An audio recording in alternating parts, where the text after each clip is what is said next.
Assalamualaikum warahmatullahi wabarakatuh. Perkenalkan, nama saya Dava Antares Bio, NIM 2023 3010055. Di sini saya akan menjelaskan materi radiologi, yaitu tentang X-ray.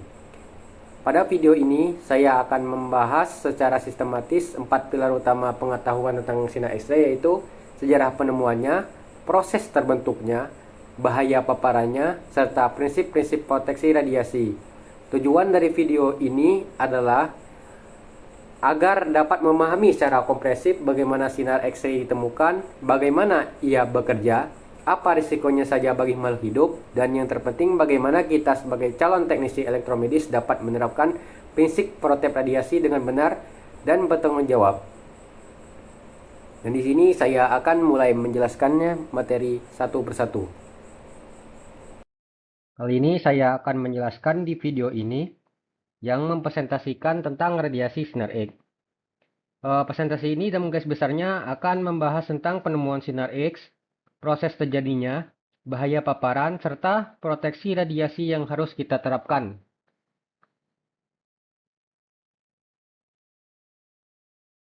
Sebelum masuk ke materi, saya akan menjelaskan isi daftar isi secara garis besar. Yang pertama, sejarah penemuan sinar X.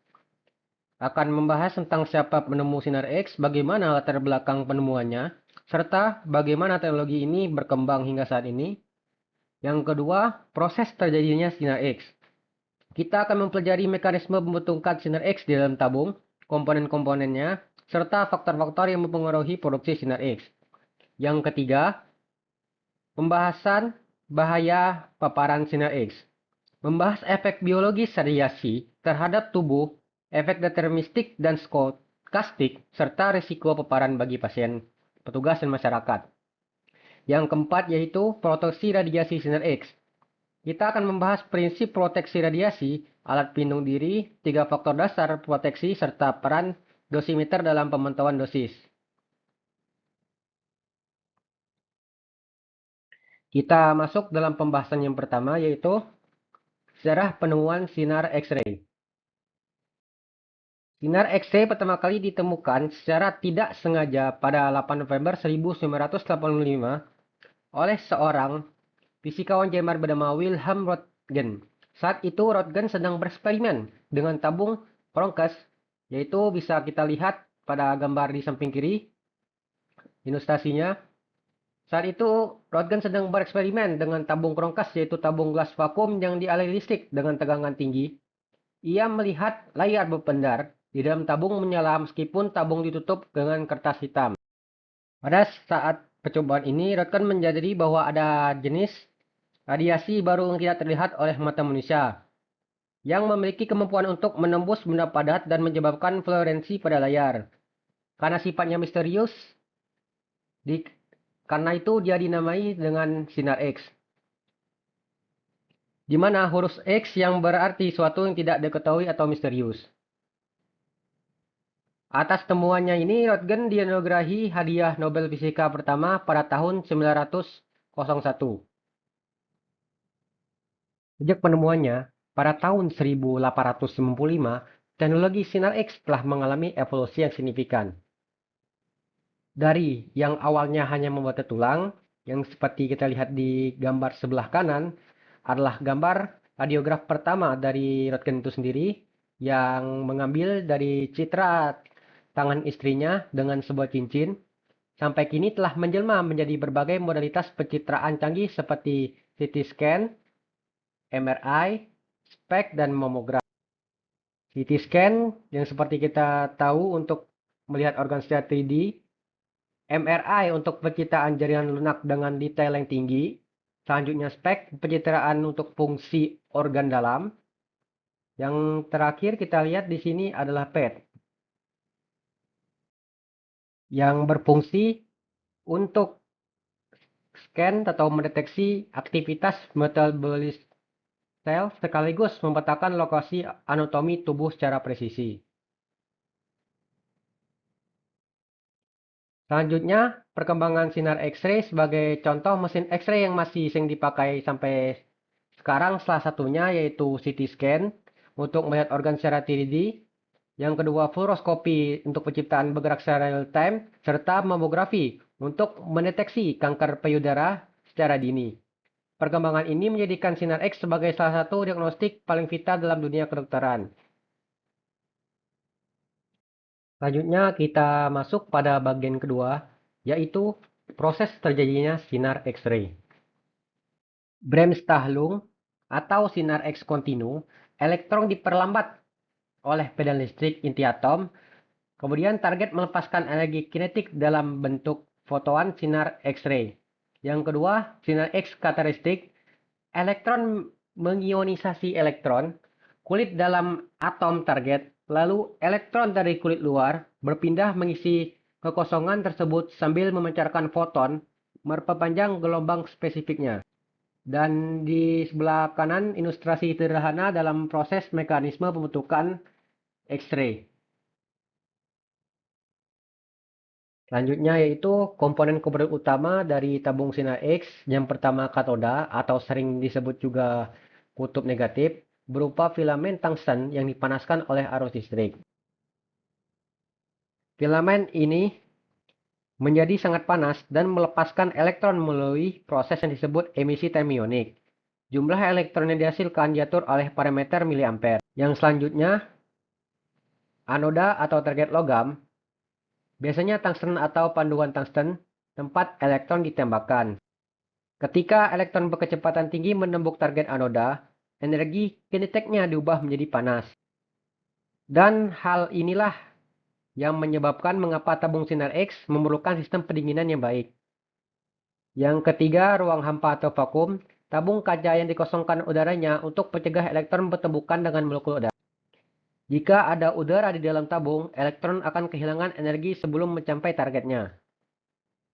Yang terakhir, keempat, sumber tegangan tinggi. Menghasilkan beda potensial antara katoda dan anoda. Yang berfungsi untuk mempercepat elektron hingga kecepatan yang sangat tinggi. Dengan komponen ini, sinar X dapat diproduksi melalui mekanisme yang telah dijelaskan sebelumnya. Selanjutnya, faktor yang mempengaruhi produksi sinar X. Mekanisme pembentukan X-ray dibagi menjadi tiga, yaitu kVp atau kilowatt ampere, yang kedua mA atau miliampere, yang ketiga waktu eksposisi. kVp meningkatkan kualitas energi dan daya tembus tegangan tabung. Tegangan ini berfungsi untuk mempercepat elektron menuju anoda. Semakin tinggi kVp, semakin besar energi kinetik elektron, sehingga sinar X yang dihasilkan memiliki daya tembus yang lebih besar. mA meningkatkan kualitas jumlah elektron dan intensitas arus filamen. Yang pada gilirannya mengontrol jumlah elektron yang dihasilkan. Semakin besar mA, semakin banyak elektron yang menumbuk anoda, sehingga semakin banyak pula sinar X yang dihasilkan. Yang terakhir kali, yaitu ketiga, waktu eksposi meningkatkan produksi sinar X selama eksposis. Yang berfungsi mengatur lamanya radiasi yang dipancarkan selama proses pencitraan. Kombinasi antara tabung dan waktu eksposi menghasilkan parameter yang disebut MAS atau milliampere per second.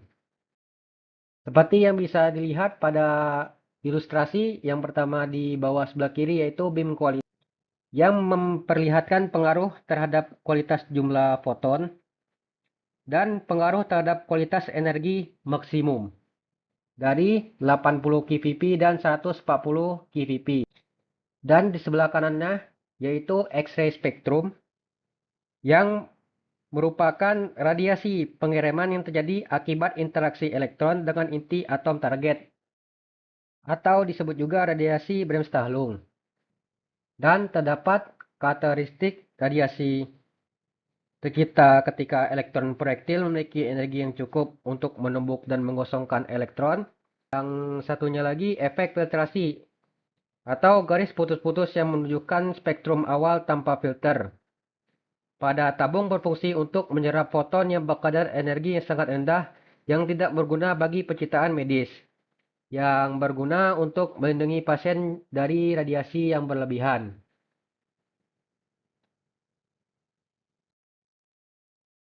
Masuk ke pembahasan yang ketiga yaitu bahaya paparan sinar X.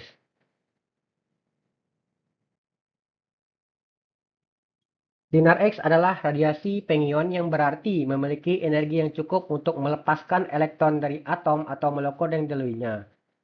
Ketika radiasi pengion berinteraksi dengan jaringan biologis, ia dapat menyebabkan kerusakan pada sel dan DNA yang dapat berdampak serius pada kesehatan. Efek pertama yaitu kematian sel, yang terjadi ketika radiasi menyebabkan kerusakan DNA yang sangat parah hingga sel tidak mampu lagi memperbaikinya. Dari hal tersebut, sel dapat mati dan tidak dapat berfungsi lagi, atau fungsi jaringan tersebut akan terganggu akibat kerusakan dari sel. Selanjutnya adalah mutasi genomik atau karsinogenesis, yaitu sel penyebab kanker.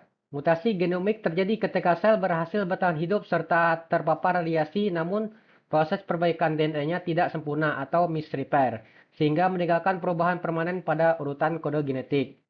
Seperti yang saya sebutkan, sel yang bermutasi ini dapat berpotensi menjadi sel kanker jika tidak dihancurkan, dan dapat menyebabkan pertumbuhan sel yang tidak terkendali. Dan dalam hal ini akan menyebabkan efek stokastik yang akan dibahas telah bisa dilihat dari ilustrasi sebelah kanan perjalanan sebuah sel menjadi kanker dari sel normal, kerusakan DNA hingga mutasi.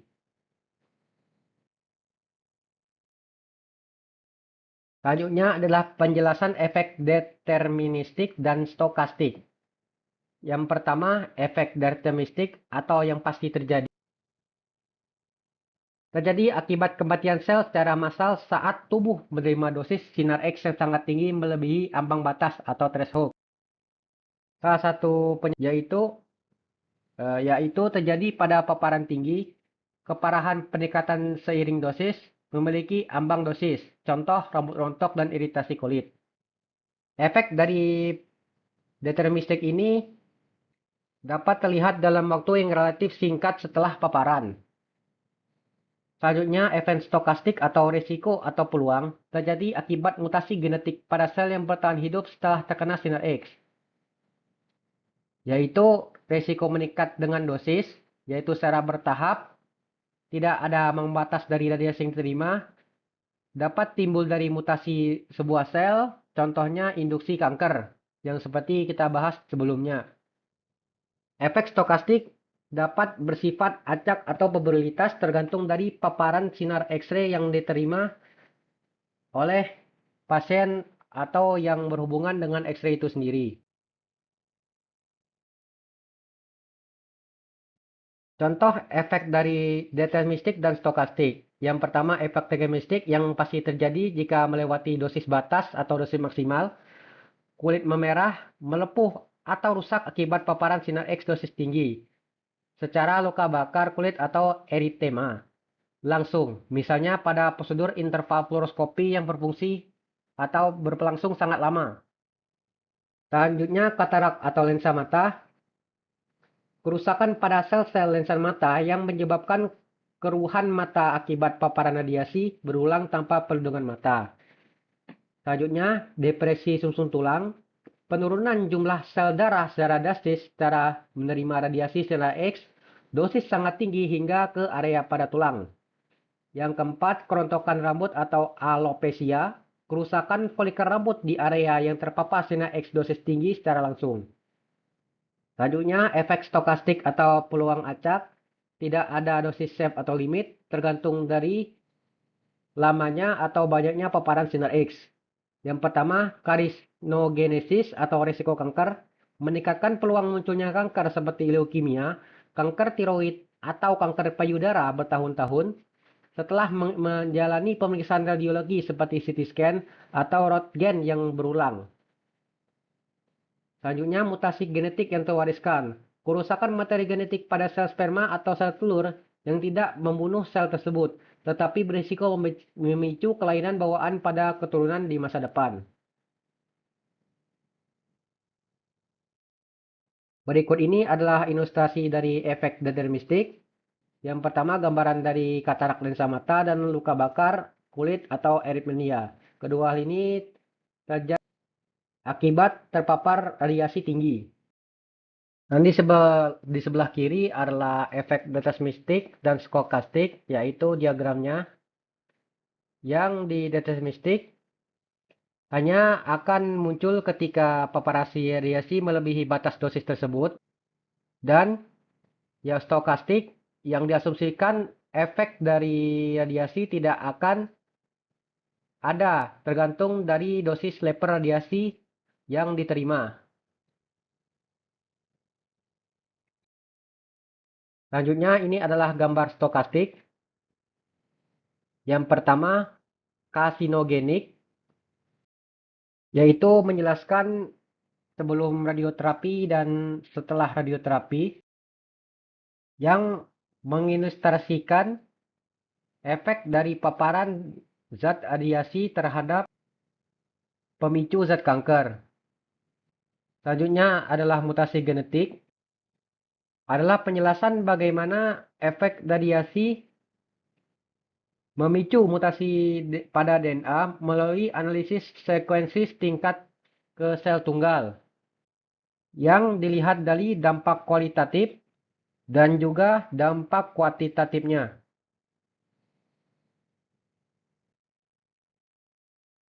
Selanjutnya, yaitu risiko paparan bagi pasien, petugas, dan masyarakat. Yang pertama, pasien. Risiko efek stokastik kanker dari paparan berulang. Risiko lebih tinggi pada anak-anak dan ibu hamil.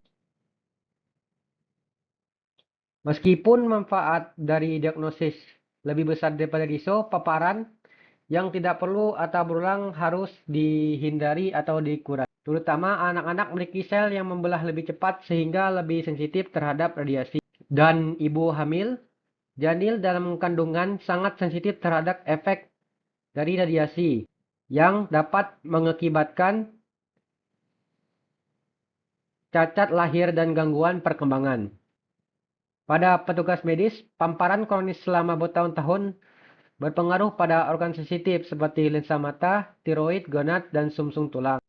Jadi sangat disarankan untuk petugas medis menggunakan APD. Untuk masyarakat, paparan di lingkungan sekitar fasilitas radiologi perlu batas dosis dari Bapeten.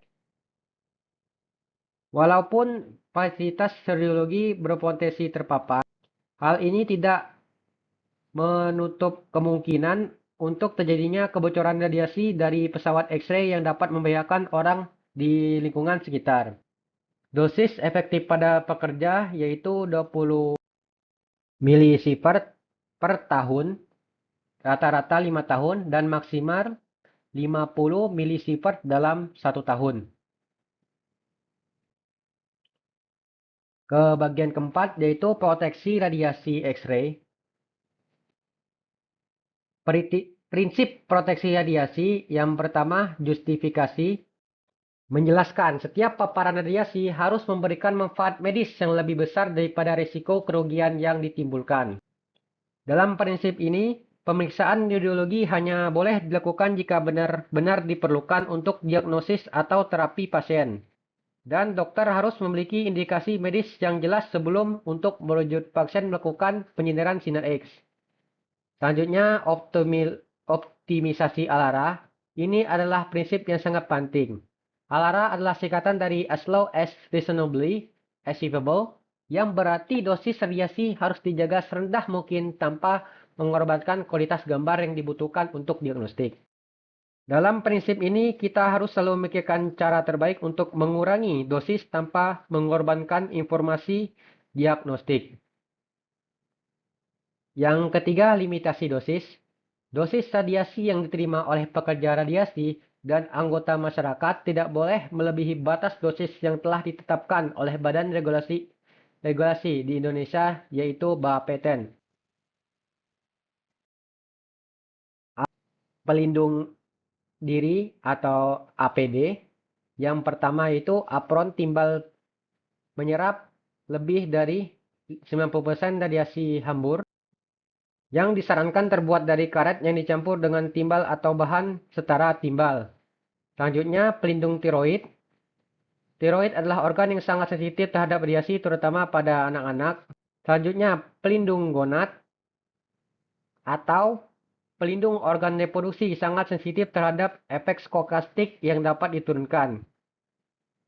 Yang terakhir, kacamata timbal.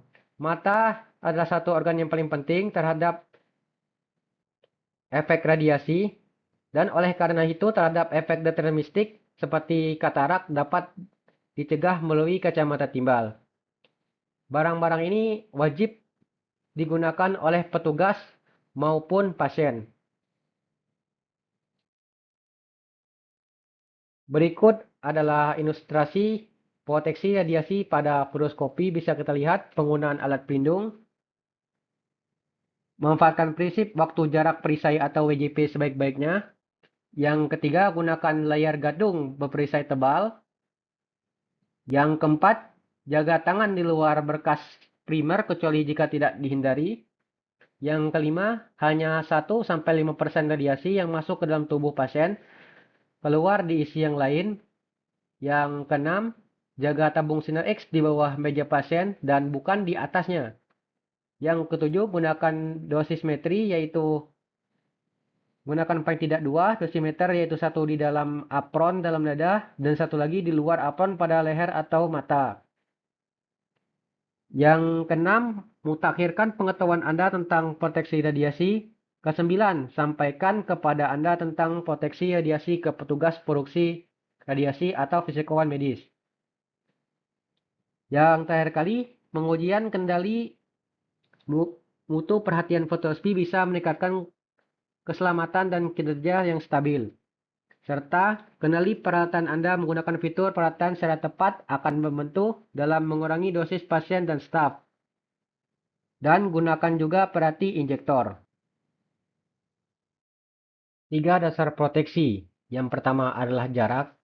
Intensitas radiasi berbanding terbalik dengan kuadrat jarak. Menjaga jarak dari sumber radiasi secara signifikan mengurangi dosis yang diterima. Yang kedua, waktu. Meminimalkan waktu paparan, baik untuk pasien maupun petugas akan mengurangi dosis total yang diterima. Yang ketiga, shielding atau perisai. Yang menggunakan dinding timbal, kolimator atau kaca timbal. Penggunaan penahanan radiasi seperti dinding ruangan yang dilapisi timbal, kaca timbal atau kolimator untuk membatasi area paparan.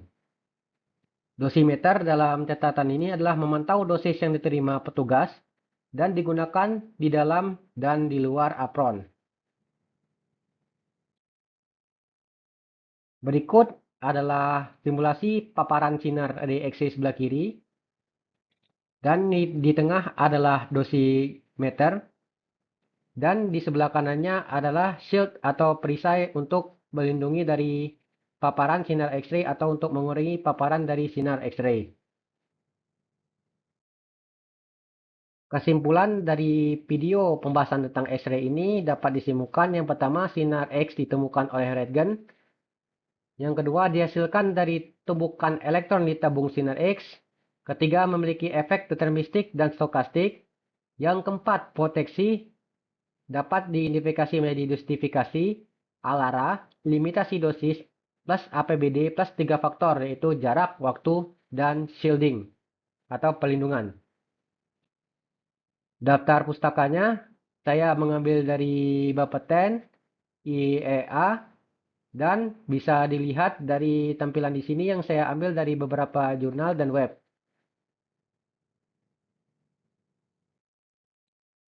Terima kasih. Hanya ini saja penyampaian dari video tentang pembahasan X-ray ini.